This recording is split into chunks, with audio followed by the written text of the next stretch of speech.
We're on. We rolling? We're rolling. Let's go. All right, we got big Carson here with us today. Carson, you golf and skydive. You live your life on the edge, right? Something like that, man. Yeah, when I have time, man. So give us a little bit of a detail, like a little background on who Carson is. You're 21. You young. Yo, 21. So I started when I was 18. I was it's funny. I say I dropped out of college, but I dropped out before I even graduated high school. So I was homeschooled growing up, and I went to college for my junior and senior year of high school. I just wanted to get out of the house, so I went to college full time. I was working as a lifeguard between ages like 16 and 18. I was making like $10 an hour. Decided when I turned 18, like all growing up, I loved buying and reselling things. So I would go to garage sales, buy stuff on eBay, sell it on Facebook, like whatever I could do. So I heard about wholesaling from a podcast when I was like 18. And I was like, why would I not do this? Like, this is what I love. This is what I've been doing. It's just on a livable scale. Like, I'm not making $50 from flipping a couch or whatever. Like, I'm making, $5,000 or whatever, hopefully. So I just decided to not go to college. So that next year, I kind of dove into wholesaling. I started to go to like every single meetup I could. I mean, like I looked up I was going to a meetup probably 3 nights a week. Never done a deal, didn't know anything about it, but I would just go there, shake hands. I was always like the last person to leave the meetup, always. So I'd always meet the person who hosted the meetup. Fast forward like 6 months, I still hadn't done a deal. And at this point, like I'm super honest with myself. I think that's one of my strengths. So I knew that the only reason I hadn't done a deal was because I wasn't doing what I needed to be doing. Like networking is great, learning is great. I was watching a ton of podcasts, but when I knew I needed to be cold calling or putting out bandit signs, instead I would just it's like creative avoidance, right? Like you want to run 20 miles, but instead you just intentionally speed walk while you're shopping so you can call it your workout for the day. Instead of doing what you need to be doing what you need to be doing. So I knew it was real. I knew I could do it. 6 months into it, hadn't gotten a deal, and I had a mentor call me, and he was like, "Dude, if you don't get a deal in the next 30 days, like this business isn't for you." And I knew at that time that that's what I needed to do, but that kind of gave me the push to just go out and make the phone calls I needed to make. So I started out doing RVMs, which are ringless voicemails, if some of you guys don't know, and got my first deal in like the first week of doing ringless voicemails. And it was almost like karma in a way, because I had been sitting on my ass for 6 months. And the second I like mentally just got in that place to, I'm going to do whatever it takes. Like the second day, third day, I talked to this lady. It was funny. I had RVM'd, I was RVMing her about her husband's property. And she calls me and says, "Hey, they were separated." So it was funny. They were still married, but they were separated and had two different houses. Well, three houses technically. But anyway, she called me and said, "Hey, you reached out to me about my separated husband's house. I don't know if he's looking to sell, but I'm looking to sell my house that I live in." And so I was like, "Okay, cool. Like, let me come out and take a look at it." Came out, contracted it. That was my first deal. My second deal, ended up closing that one. My second deal was her separated husband. After I closed on her, she referred me to her separated husband, and they were so cool. Super nice older couple, but they just didn't, for whatever reason, didn't live together. And so I wholesaled his other house that was just sitting there vacant. I made like 16 grand between the two of them. And I was geeked. Like I wasn't like in the clouds or anything, because for 6 months I had been seeing other people get the results and seeing the possibility and not been doing it. So it was like, okay, it's time for me to take this seriously. I quit my job. I stopped lifeguarding. I was like, if I can do one deal a year, 2 deals a year, I'll make what I'm making here lifeguarding. So living with my parents at the time, it wasn't that hard of a decision. So that was kind of that. I mean, I closed my first deal in 2019. So roughly, about 2.5 years ago. It was in March. And since then, I mean, I've just been growing and spent a lot of money on podcasts, not podcasts, a lot of money on masterminds. Obviously, that's where we met Chandler and Gino. A lot of money on courses, stuff like that, which definitely helped. There's a time and place for them. It wasn't really until last year that I really took the business seriously and started treating it like a job almost, because you have to. Like people say, they want to leave their 9 to 5 because they don't like having to work 8-hour days. Like you have to treat it like you're gaining another 9 to 5. And so I started putting in those 12, 14-hour days. That's when I started seeing the real growth. And so that's kind of where I'm at now. Just chugging along. Chugging along. So you got those 2 deals from RVMs. How at this point, you've been going to meetups and stuff for a while, so you had a pretty good foundation on, like, how to handle it, and you had the network, I'm assuming, just to move the deal once you got it, as soon as you got it, or, like, what was your dispo strategy? Because I feel like that's, once you get it, it's like that's half the battle, right? Yep. Yeah, and it's funny how much of my business is what it is because of the meetups I went to. So and I did have a pretty good idea. I still didn't really know what I was doing. Like when I contracted my first deal, the seller would ask me questions when she was reading the contract, and I would have to call somebody like, "What are prorated taxes?" Like, I don't understand. So, but fail forward, and it worked out. So my first deal I printed out a flyer. I mean, it's funny because I put so much effort into selling this deal, and now it's just like sometimes I'm just lazy with it. I just send an email blast. But I printed a flyer. It had a picture. It was colored and everything. A picture of the front of the house, the address. It had a list of the price. It had a list of comps, like all the comps that had sold. And I went to our like local Genesee Landlords Association, and I just started handing out flyers. Like I printed out like 25 of them. Like the first guy I hand the flyer to, he's a realtor. I didn't even know. I was just like, here's a flyer, here's a flyer, here's a flyer. He's a realtor, and he goes, "Hey, I have a client who would be really interested in this." And boom, he ended up buying it full price. So it was crazy. That was the first thing I had done. I didn't even like know about really dispositioning on Facebook. I don't even know if I had an email, like an email MailChimp at that point to send the blast to, but I went out and started talking about it, told everyone at the meetup. I may have emailed it out. I don't remember, but that's how I sold the first.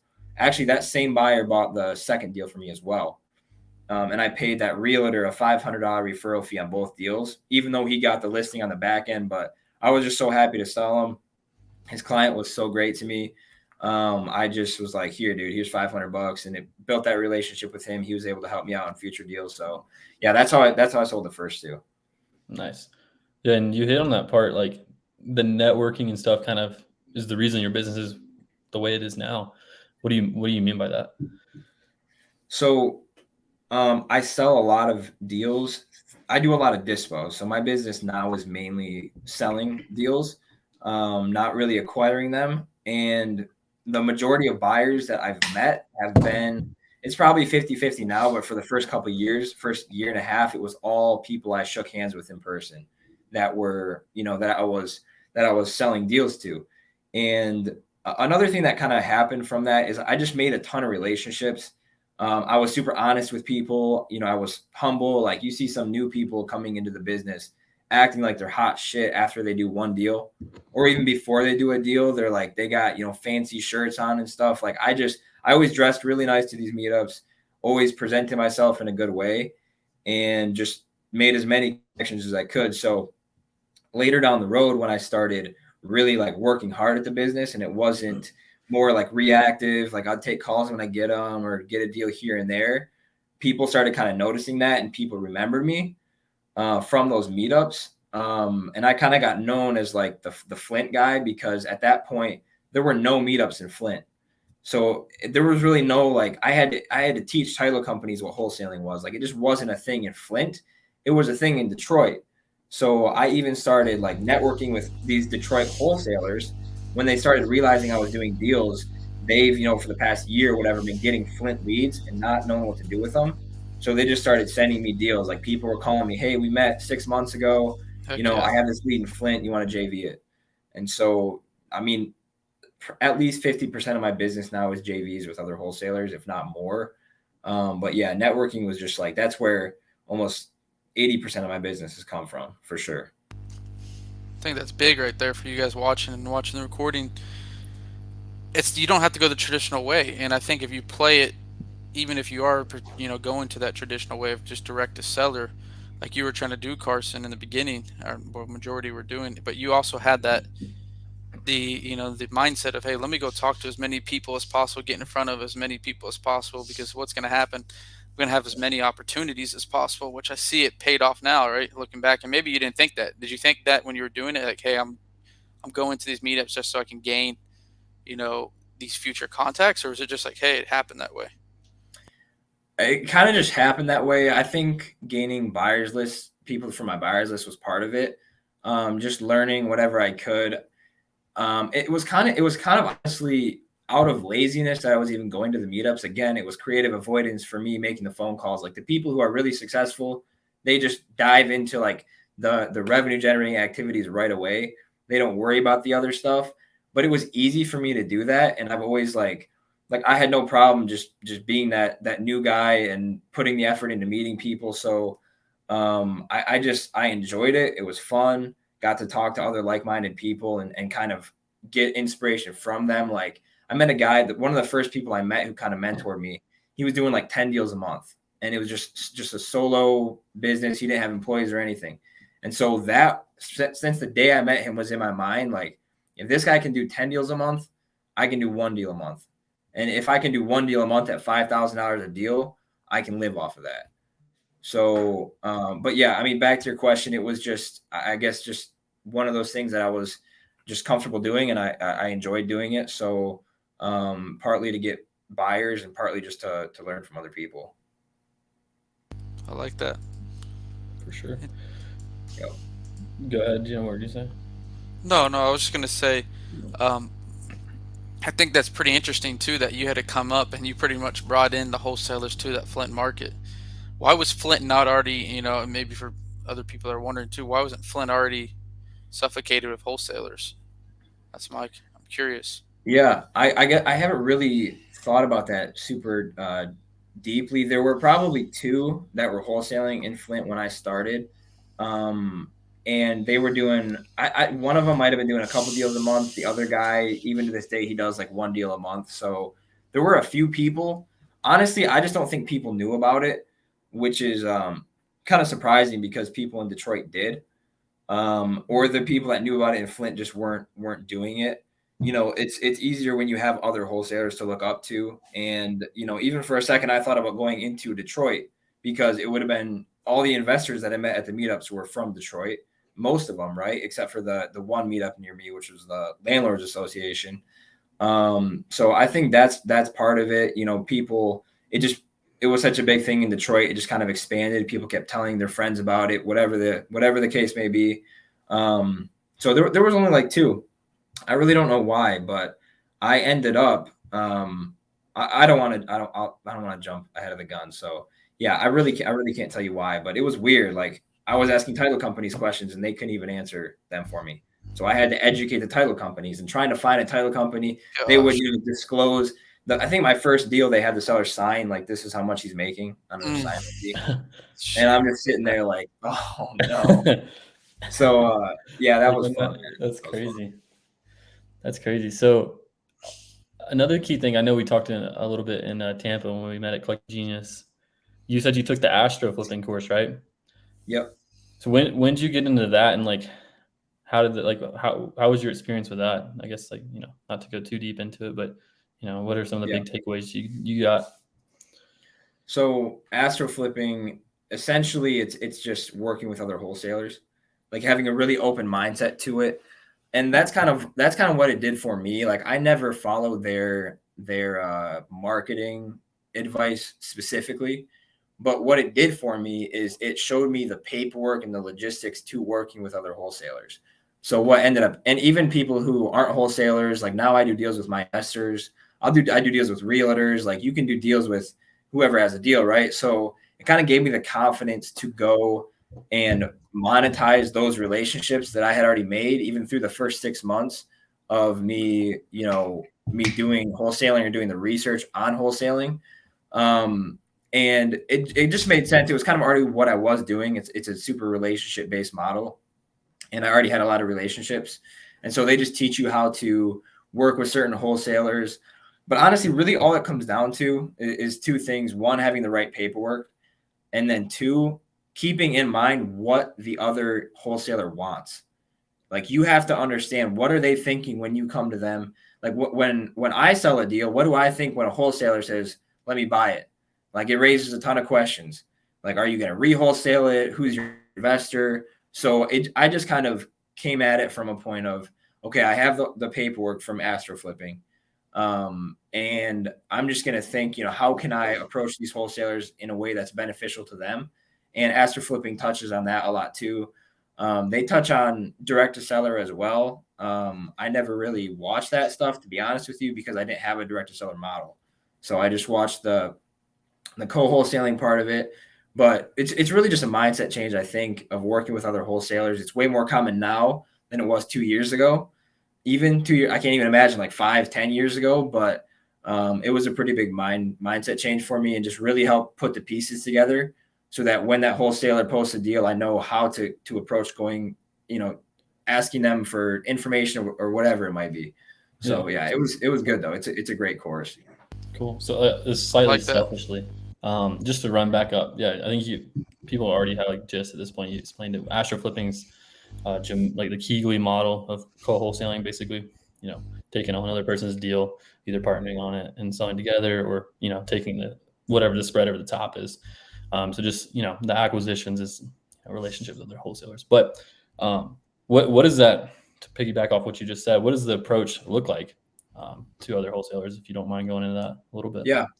And this is, it's kind of different. Again, I don't do it how they teach it. So I'll kind of share real quickly how they recommend it versus how I've done it.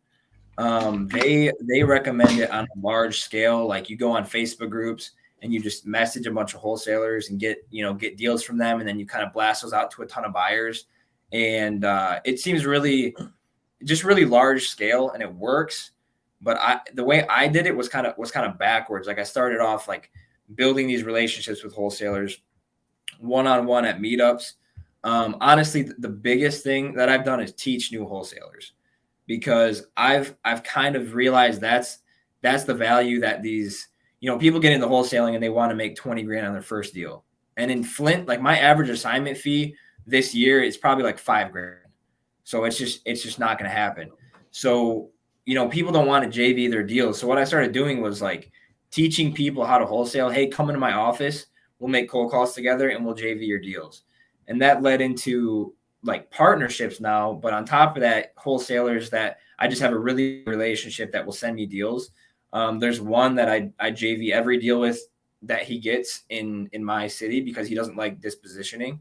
So it's just been like putting that upfront effort into working with that wholesaler is like, it's like passive income, because he's just getting these deals constantly. So that, they recommend, you can be on the acquisition part of it or the disposition part of it. So when you're reaching out to a wholesaler, you really have to treat them like, you kind of have to treat them like the subject. So if you're reaching out to an acquisition wholesaler, right, somebody who is looking for deals, you treat them like a seller. Like you would want to put those wholesalers on like a follow-up and text them, RVM them, email blast them, whatever the case may be, to get the first looks at the deals. And ideally you get what's called like an option contract on those deals. So you would get a 7-day exclusive option.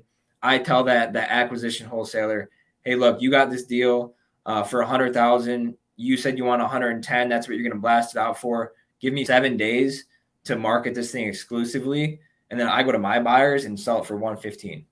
And then that's not taking any food off of his plate, any food off of his table. And you're doing all the disposition for him.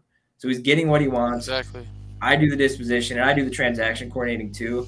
And you're going to, like, once you're in that kind of established position, you're going to end up helping them or mentoring them in some way, whether they realize it or not. Like, hey, we should use this title company. We should do this. So you kind of just take over the deal and go from there. But it's different with everyone, like depending on where that wholesaler's at.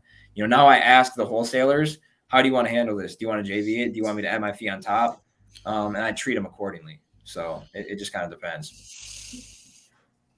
Yeah, I think that adds a lot of clarity, That's pretty good, right? I mean, definitely I've seen, I don't know how it is in your market, but in Atlanta, it's definitely a very common thing to see the same deal 7 or 8 times on Facebook through the Astro model. So I can understand now why that makes sense. Right? Kind of the unfortunate side effect of it is that happens. But that's kind of people taking the concept and just fluffing it up to try to make it as easy as possible, instead of like getting that exclusive option, right? Because if you have that exclusive option, that's not going to happen. Only one person can market it at the same time.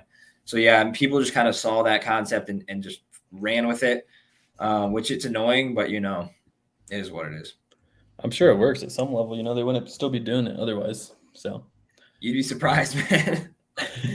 You'd be surprised. I know. So that's crazy. But yeah, I like the exclusivity for 7 days. Like that's something I've never thought about. Yeah. So yeah, we might have to start doing that with some people.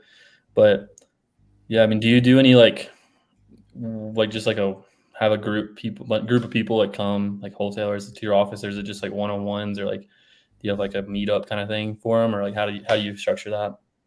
Yeah, that's a good question.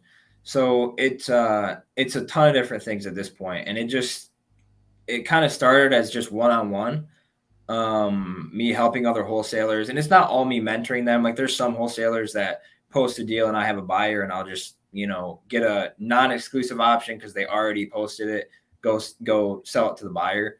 So it's not all exclusive. I've gotten a lot of deals from speaking at meetups, which obviously you can't do that starting out, but once you kind of get established, I've never turned down an opportunity to speak at a meetup about wholesaling.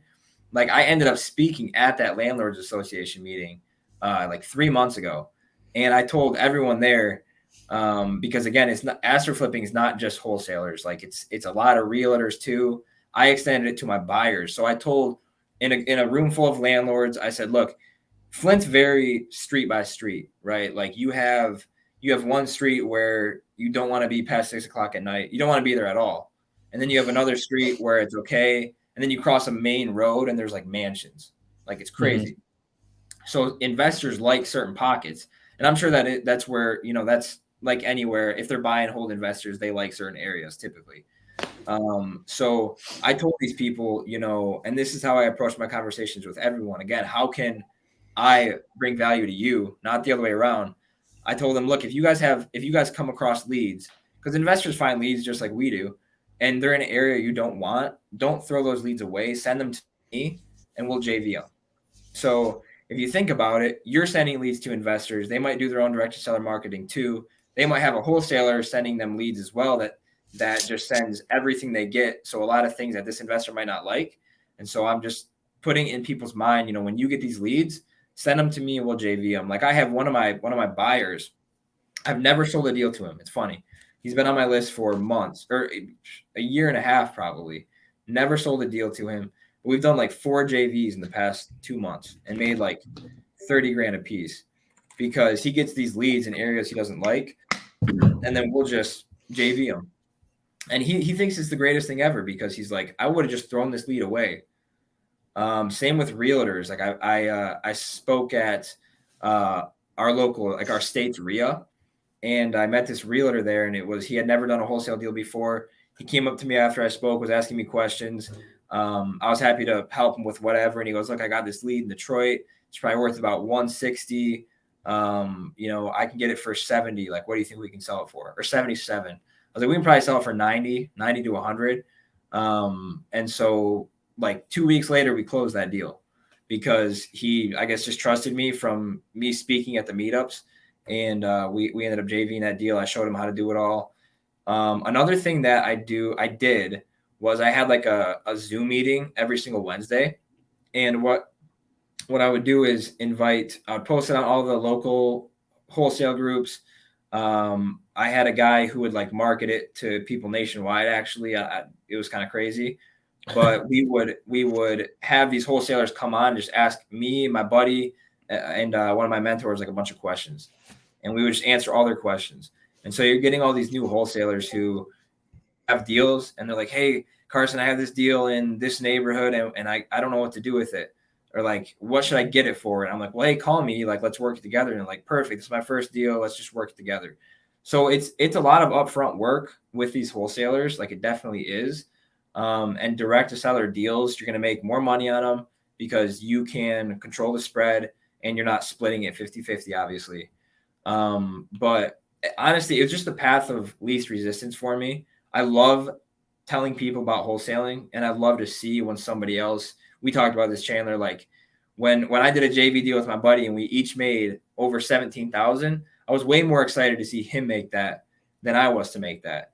So it's just always been easy for me to teach it. So I just started doing it, and deals kept coming to me. So I never even had to implement direct to seller marketing.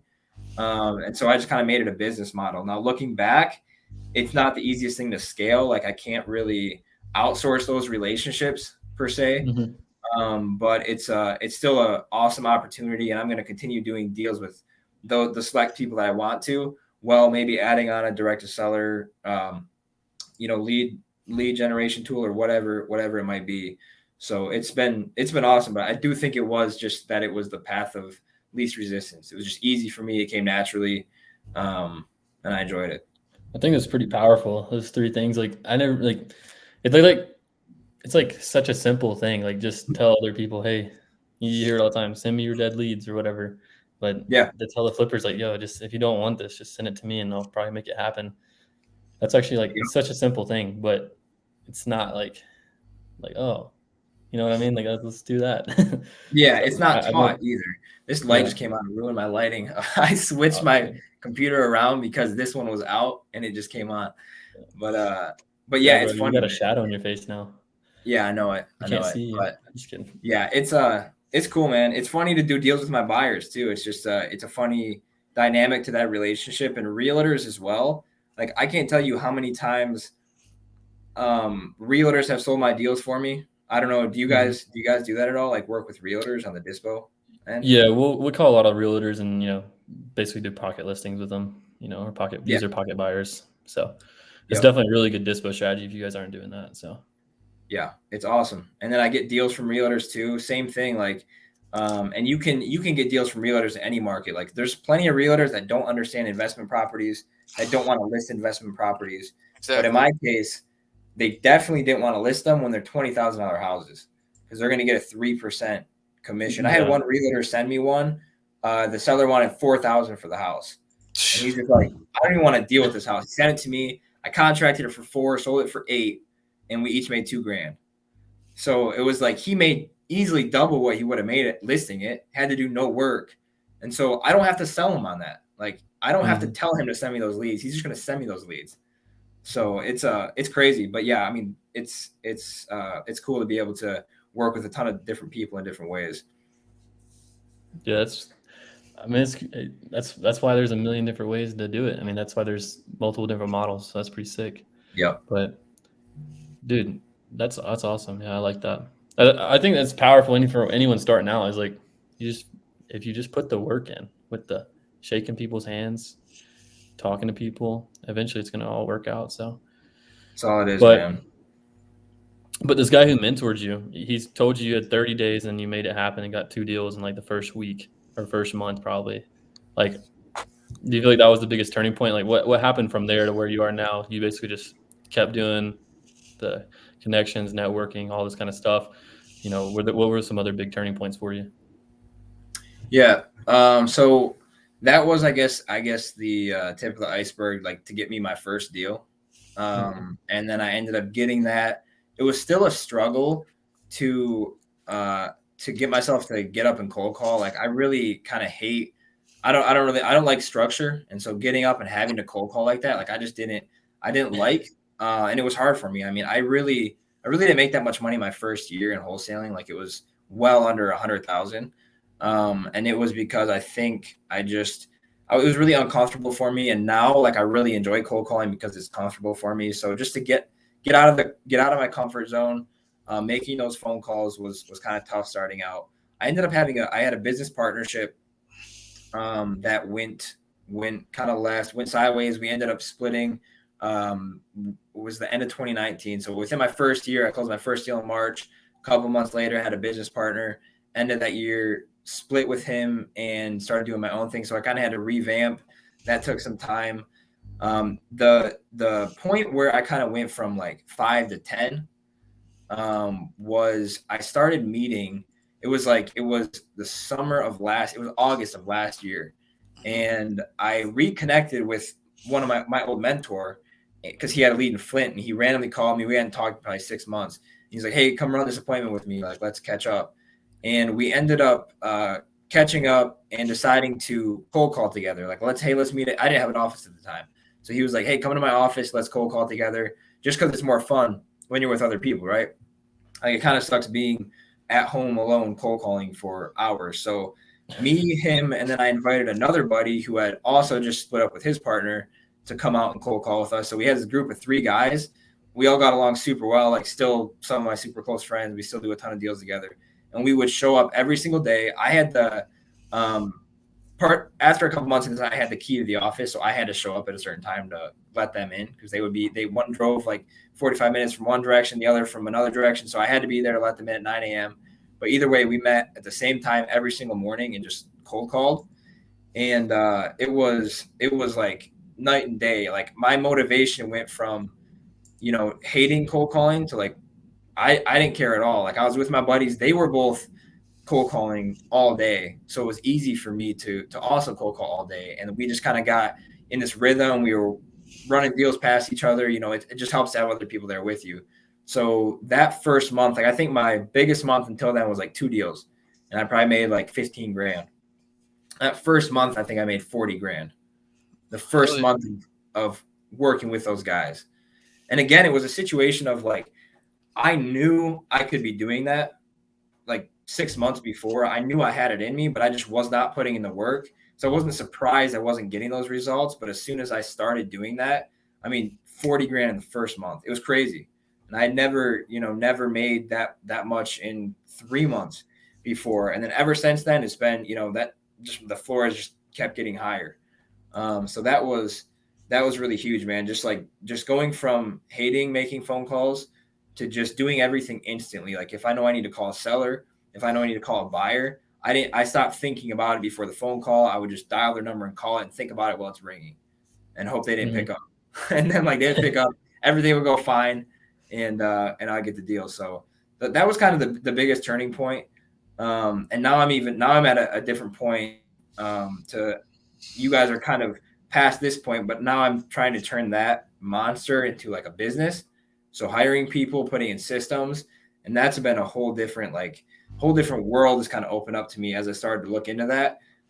Just going from all you have to do is just make those calls and do those deals to being really strategic, to working with people under you or with you. It's a lot different of a game. So that's kind of where I'm at now. But yeah, that was huge, man. Like, I would encourage anyone, if you're getting into this business and you're cold calling, go meet up with a buddy and do it with them, or go ask a local wholesaler. Don't ask him to buy you lunch. Like, just ask him if you can work in his office and cold call. And I'm sure he'll be happy to help you, So that was huge for me. I think that's powerful, because it's definitely got to be lonely, especially when you go from kind of hitting on this partnership thing. You went from having a partnership to not, and then you're completely alone. You don't have anyone to work with. What was that? So what was that like? Do you have any advice from your experiences there? Because I know a lot of people, are hopping into partnerships or not, or, whatever it looks like. Yeah. I would say just be cautious to hop into a partnership like that. I love, like, when I say now, like, my partners, we're not partners on paper, and there's nothing wrong with being partners on paper, but it's a lot more of a commitment than it's like dating versus getting married. It's easy to go on a date with a girl. It's a totally different thing. And there's a lot more things that you can fuck up when you're dating a girl versus going on a date with a girl. And like, that's just the best correlation that I can give to it. So just make sure that their values line up with yours. Like, be really critical of that person, just like you would if you're going to go get married, because it's not as simple as you just walk out one day and it's over. Like, there's going to be deals you're working together that you have to sort through. So just be careful starting a partnership. And I would say if you have someone you want to partner with, start partnering deals with them. Tell them, okay, you're working on the buyers, I'm working on the sellers. Everything that every deal I get, I'll let you dispo for now. We'll split it. But, just be hesitant to really go full partnership with somebody. And I think it's a great thing when it works out. And you really don't see many successful business people that don't have partners, like at a high level. Yeah. But that's just my advice, I guess, would just be to be cautious getting into it. I'd be curious what you guys would have to say, just as successful business partners, what some of the key things are to just continue doing during that relationship to make sure that you guys are on the same page. Like, what kind of advice would you guys have for that? I'll go first because I started this business with a partner and not Chandler. Started 2018, end of 2018, and I just told him to come with me just because I wanted to have a friend doing this with me, and he was a guy I did businesses with in the past, growing up. And so we had a good friendship. It was like, hey, just come do wholesaling. But I think the key there is, you're right, is, Pace Morby, Steve Trang, all these guys that have partners, all these people I know that have partners that are real successful. It all started out with dating, at least first. Right. They dated for months and months, and to see if this person would actually be, of value to them, and that they're not just acting. Because I was telling someone earlier today too, is like a lot of people, will say they want to partner up, and it sounds good on paper, and it sounds good, right, when you guys are just talking it. But when 2 months down the road comes and none of you guys have gotten deals from working with each other, usually that other person starts acting a little weird, different. They don't act like the partner that you wanted to have in the first month, first week, of doing this business. So that's why it's important to do that dating, 3, 4 months, 5 months. Um, and it wasn't really the case with my partner. I mean, technically, the only reason he even came on is because I just told him, hey, come and join me. And I never really even had a good reason why. And that's Your the best problem. friends. Yeah, we're just good And friends. literally, yeah. I just thought it would be easier, but at the same time, I never looked at it as a business decision of, hey, this person is the opposite of me. What I look for now is, someone that's, I mean, maybe not the exact opposite, right? But someone that could do the things that I'm not good at, like maybe more system stuff or marketing, or things I know I'm not as good at, right? I could do those things, but I just wouldn't be a benefit to the company if I'm spending my time on that versus sales or building relationships. So that guy that I partnered with before, he was like me. He did the same thing, kind of like our strengths were just talking to people, and nothing with sales or nothing with systems and management and stuff like that. So that's a good thing, is to find that that opposite, the yang to your yang, and that way you can have that. But you won't know for sure unless you date for a little bit, like Carson was saying. And if you guys have questions too, feel free to let them down below. For sure. But I think that's what I Yeah, feel. I agree with I you agree. 100%. I agree with that because when things get tough, that's when people's true colors come out. So when the true colors come out, that's when you really find out who someone is. So, and also like as far as like Carson, what you were saying, like how do we, maintain the relationship and stay on the same page? I mean, mainly it's just like having the same goal and everyone just moving towards the same thing, and then checking in on it, every so often. So like we meet every week, have an hour call where we just talk. Obviously, we talk more than that, but just like an align meeting is what we call it, a weekly align meeting where we go over our big goals, how we're doing, how we're going towards them, our biggest problems, blah blah blah, all that kind of stuff. Plan out where we want to go and figure out how to get there, and just mainly just making sure that everyone's on board. And also, I would say another big thing is like being open about like, hey, if I'm messing up, tell me. I don't know. There's nothing, no hard feelings, nothing to hide. All right, no Right. egos. If there's egos in play, then that's when things get a lot more hairy. Not gonna say that anyone's perfect, so it's always gonna be there somewhat, but try to minimize that as much as possible because you're not acting in your best interest. You're acting in the company's best interest. Because when you start to get more and more people working for you and working as part of a team, then you're it doesn't really matter for you because you have 10, 20 mouths to feed. So if things don't work for the business, then it's not going to work for the people working for you. So you got a different perspective on that as well. So it's like almost having kids, I guess, in a roundabout way. Right. I mean, no, that makes sense. I think even what you said, Gino, about being like, it's fun to do it with somebody, or it being lonely starting out. Like, it is lonely starting out. It's still lonely to an extent, but I don't think that's probably the best motivation to find a partner, No, or yeah. maybe that's a reason to find one. But I think that just making sure you're still running them through all those qualifications, making sure your goals line up, making sure your morals line up. I think that's big too. Like, that's going to come out in business before jumping into that. Because yeah, I mean, like if I had a cousin that was super interested in business as well, I would have happily jumped into that with him, and who knows how that would have ended. But that being said, I honestly I don't regret doing what I did, like with my business partner, because I learned so much from it. I learned kind of what to do and what not to do in business partnerships, what to look for. So I think it was a really good learning experience for me. So, it's just all part of the process.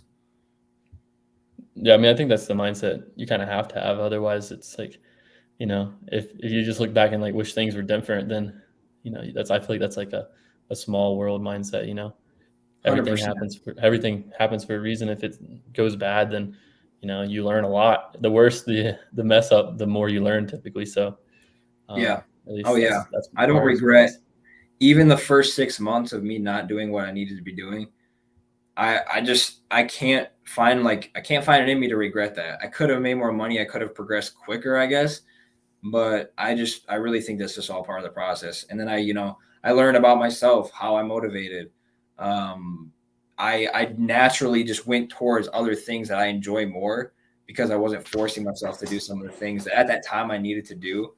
But yeah, I think that's really interesting. I've never really heard somebody just equate that to like a small mindset, but that's yeah, I'm pretty happy with just where I'm at and the stuff I've gone through. I know I could be way further, but everyone's got their own journey. Exactly. So what does motivate you? You kind of hit on that. You found that out. Motivate me on just a daily basis, right? Whatever. It could be big, big picture motivation, whatever. I don't know. I don't know what you're referring to when you said it. Yeah. Yeah, it's something that you're kind of always figuring out because it's different for everything. But people motivate me. Being around other people has always motivated me. And that's why I've just put myself in a position to be around other people. Going to those meetups, like every time I left one of those meetups when I first started, like I just felt like crap. Like I was like, man, this guy was talking and he's doing 10 deals a month. Like I've known about this for 4 months and I haven't even made one call. Like, what is going on? And then taking it one step further to meeting with people to do those things, that was really good for me. And I really enjoy being around people. So it just made it a lot easier. It took off some of that, like needing to motivate myself even. Gary Vee talks, it's interesting what Gary Vee says about being lazy is it's not a bad thing. It's just a sign that you're not doing what you enjoy doing. And obviously sometimes you need to do those things you don't enjoy doing. I'm sure he wasn't saying that, but that was part of it with me. So yeah, being around other people like Collective Genius, where we met, we meet every single quarter. So it's like, if I'm struggling with motivation at that time, maybe it's direction 1 month and motivation the next, like that can kind of just really help me push towards my goals. And just understanding that it's not other people. It's not me wanting what other people have that's motivating me, because that wouldn't motivate me, because I know it's not going to bring me like true fulfillment because it's based on somebody else's goal. But seeing other people pursue their goals at a super high level motivates me to pursue my goals, or even if I don't know what my goals are at the time, to figure them out, because I'm wasting time. Like I always feel like I've got FOMO. Like I don't want to waste time. Whatever I'm doing, like I want to be doing it, and I want to be doing it at a high level, because if I can do it in a day, why would I do it in a week? I want to get on and move to the next level. So yeah, I mean, that's kind of the biggest thing I found out is just accountability, like having other people there as well. Yeah, it's a big thing for sure. Yeah, I think it's important to have people around you that you are where you want to go or doing what you're doing, because like in cases like you're talking about, when that motivation runs a little dry, at least you have someone that's on par with you, that's pushing, and you can look at that and not again looking at what they're trying to do with their business and what their revenue is trying to be, but more of, hey, this person's still grinding it out, and I know I can keep grinding it out, and he's getting enjoyment, and I love talking to him about the business, and I want to keep doing, so you can run off that energy. Yeah. Definitely. And also, like, speaking of going to the Collective Genius events, one of the guys, Jimmy Breland, said it. I think he said it best. He's like telling me, he's like, there's this thing that I get every time I go. He's like, I call it like CG slap. He's like, I think I'm going in there, I'm hot shit, I'm the best, blah blah blah, and then I get there and I get punched in the face, like, man, I suck. Like I got to go fix my entire business. It's so like That's definitely another thing that happens to me at least too. Yeah, it's a great feeling. Like I love to be the smallest fish in the room. I love it. That's why I love going to real estate meetups is because you learn so much from those people. And I feel like in Collective Genius, like I am the smallest fish in the room. Like I honestly think that, but I love that because it's like I feel like I barely made it. Like I'm honored to be the smallest fish in the room because that means that I in theory have the least to give, which obviously I know that's not true, but Yeah, exactly. I have the Yeah. most to learn. On the flip You're in side the of that, big tank. You got a big tank to fill right, up. right. So Like that's yeah, the thing. I don't know if you ever noticed that. This is a random fact. I don't know if it's even a fact. It's just something I noticed with my goldfish. Yes, my friend had a I don't goldfish have in a a goldfish. small. So I I don't didn't have know. it. I had a goldfish like a long time ago when my brother won it from a like carnival or whatever. Hey, But there one guy had it like had his in like a small little like fish box or fish bowl, and it was like a small fish. Ours, we got this huge tank. I don't know where we got it from, and our fish was like, dude, it was massive goldfish, and I was like, so it has to just be the size of the tank, you know? I don't know They what do else say you that. do. They say sharks can only like they did that experiment with a shark, and one they put one in like the sea or whatever, and it grew full size 10 feet. Put one in a little fish tank, and it like grew to 10 inches and stopped. That's So crazy, yeah, I mean, I think you're onto something, man. But dude. I agree. I agree as a concept. It's like it's just crazy to see someone operating at that much of a higher level or have that much more like how much you gain from that, and how much their like most obvious tool they use can be like such a big thing in your life or your business. And that's what it's about. So I love one thing like you guys familiar with Tai Lopez? I'm sure you know yep. of. Yeah. So I bought one of his programs. I thought it was phenomenal. But he has one of his like lessons is called the third rule or the 33% rule. Like spend 33% of your time with people below you, helping them or Mhm. doing whatever. 33% of your time with peers, and then spend 33% of your time with people that are above you at that next level, like people that can mentor you. And I've taken that like to heart, and that's been really cool because you see the benefits from all of them.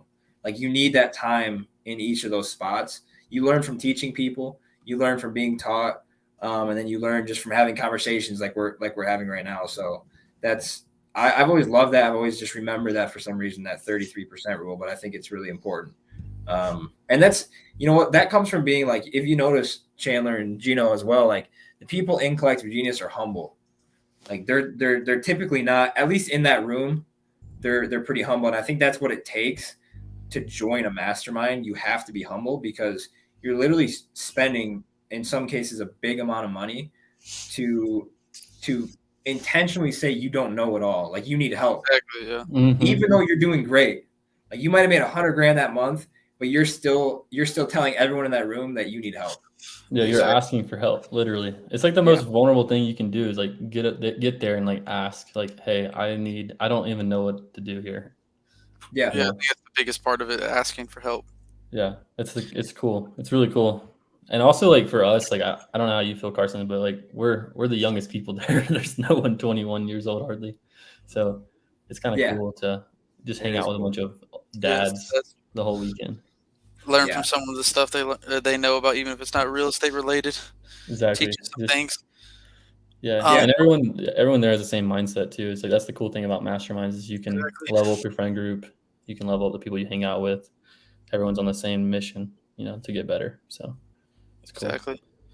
So I know we have a question here, and I know we're got about 5 more minutes left um, to roll this thing out. But we got to dip out. But Demonte, just getting in, but curious to know what you guys' plans for quarter four leading in 2022. So you want to hit that, Carson? What's your guys' plans in quarter four and leading into 2022? I haven't even thought that far, honestly. Goals in quarter four of this year. I mean, I want to net 150 grand. That's kind of Uh, just keeping on par with what I've been doing quarterly. Um, 2022. I mean, again, I haven't written down any specific monetary goals or anything. I have it in my head that I want to make $1 million in 2022. I want to build out systems and hire people, and that's not very specific, but that's where my business needs to go. Like I love doing the day to day stuff, but It's not long term. So systems and people. That's just my goal, man. And wherever that takes me, it takes me. I just want to get out of the day-to-day activities. That's what I That's like to hear. big. You want to share ours, Chandler? We can. Let's see. Our goal in Q4, I think our revenue goal was 625. I think, yeah, 675. Sorry. Yep, 6, And 7. then for Q1 going into 2022, yeah, I mean that's Q4. So yeah, pretty much answered it right there. Yeah, and our goal in Let's- terms of 2022 in general is to get on, try to be doing Up $1 million there. by the end of the year. Yep. By the end of the year, that's the goal. We'll see what happens. Should be fun. Revenue, Yeah. not net. But What's going on, guys? What's some of their favorite ways to find buyers? Carson, you want to hit it with this? Yeah. I mean, I even touched on it, just networking. for Like sure. whatever that looks like, networking. I love Facebook and in-person meetups. That's about it. Like those are my favorite ways, at least. Yep. And the only other one I would add is just calling realtors if none of those ways work. Yeah. Because sure. they have a lot I of like cash that. buyers. So Yeah, I think that's a big thing for us too. Realtors, connecting with them, and going to your local auctions. I think that's one of the best ways we do it. Yep. You can also like look up who's bought a bunch of properties in your area in the last like few months. So like if they bought like 20 properties in the last 2 months, or maybe more depending on your area and your volume, then you know that's probably a pretty legit buyer. You can find up in Skip Trace and call them up. I might have missed it. Anton, how much have you netted this year from 8 deals? I might have missed it. So I'm assuming you're talking about the 8 deals that Chandler put up there. That was from for the last month. Yeah. So last month I netted $50,021. Off 8 deals. Off 8 deals. Yeah. That's what it is. That's the beauty of having that one person job. I love those numbers. Yeah, it's pretty cool. I mean, yeah, it's So it's a high paying job right there. I like it. I know, super high paying job. But, you know, I'm ready to be demoted a little bit. So take a pay cut. Yeah. So anything last thing you want to go ahead, Carson? Yeah, I just want to touch on this really quick. Like, it's a cool thing to look at starting out, $50,000 a month, whatever the number is net. But and I was talking to you about this, Chandler, like the difference between me making 50 a month and 100. Like if I would answer that question said 100 is nothing. That doesn't change my life at all. Yeah, exactly. Like it really doesn't. So that's something that recently I've been. That's part of what I learned from Collective Genius, like just realigning my goals with my business, because you know that like $50,000 a month is a lot of money. And yes, I want to make more than that, but there's got to be a bigger reason behind it than to just make $100,000 a month. Like if I knew that I was going to make $100,000 a month for the rest of my life and continue doing what I'm doing, like that wouldn't, like I'd be like, no. Like I don't want to deal with that. Yeah, because exactly. it's just not, it's not all that it's cracked out to be. It's kind of funny. Yeah, you want to make your business around your lifestyle. That's what you want to be doing. Like I think I saw something, and before we wrap up, I saw something like if you're making over $250,000, you know how much more you make over that. It's not changing your lifestyle for most Americans. Like you're not going to get any more happiness or freedom that you already have or what you want. You know. Yeah, I think it's funny like I almost felt more accomplished when I made a $3,000 paycheck lifeguarding than making 30 grand flipping a house or wholesaling, because you have that kind of connection of like those hours you put in and then the money you're getting out of it.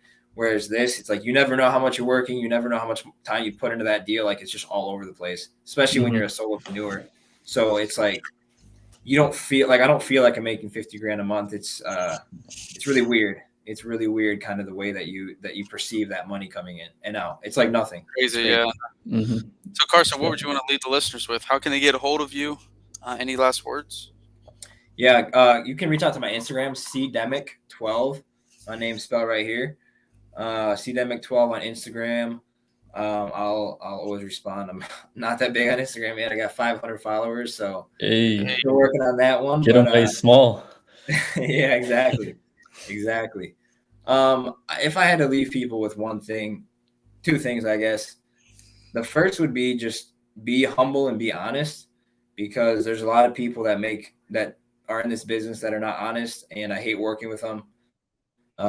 They still make money. You can be a shyster in this business and still make money, but wouldn't recommend it. Be honest with the sellers, be honest with the buyers, and then just don't be afraid to collaborate. Like that's been the biggest thing. That's what all my business is collaborating with people. So just find a way to work with somebody and make it beneficial for them. Like if you're looking to start out and you want help, like figure out a way to bring value to that person that you want to learn from. Heck yeah, those are some big things right like there. it. And if I you like it. guys That's have any powerful. questions too after this, put them down below. I'm sure Carson reach out to it. If it's something particular, we'll reach out to Carson, ask him. And yeah, I appreciate it, Carson. Thanks for joining. I think you dropped some big nuggets in there. Happy to have you on. And I appreciate it. Absolutely, For sure. man. Appreciate you guys having